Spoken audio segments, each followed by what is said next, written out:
This really stinks.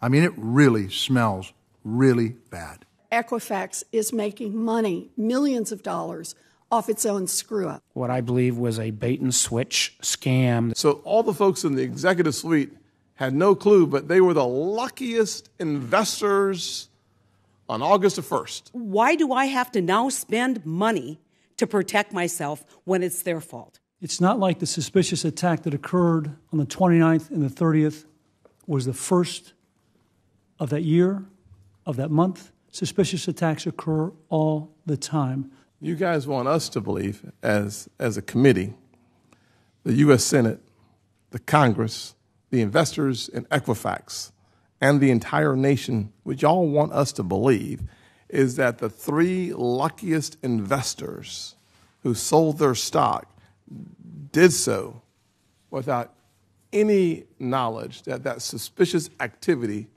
may be bigger and more powerful than any other suspicious activity, perhaps in the history of the company. I find that hard to believe. It looks pretty suspicious, and your chief legal officer has some explaining to do.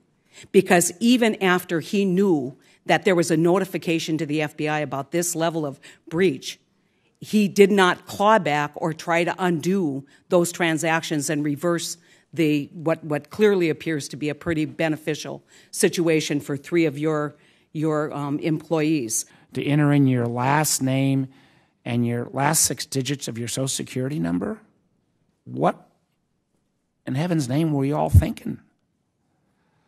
The fact that your official Twitter account mistakenly tweeted a phishing link 4 times instead of the company's actual breach response page, what do you say to the 143 million plus Americans who've had their private information violated? The ramp up was overwhelming for a company that's largely doing business with other companies. We had to go from 500 call center people to almost 3,000 in 2 weeks. Because of this breach, consumers will spend the rest of their lives worrying about identity theft. Small banks and credit unions will have to pay to issue new credit cards. Businesses will lose money to thieves, but Equifax will be just fine. Equifax and this whole industry should be completely transformed. Consumers, not you, consumers should decide who gets access to their own data. And when companies like Equifax mess up, senior executives like you should be held personally accountable, and the company should pay mandatory and severe financial penalties for every consumer record that's stolen. Mr. Chairman, we've got to change this industry before more people are injured.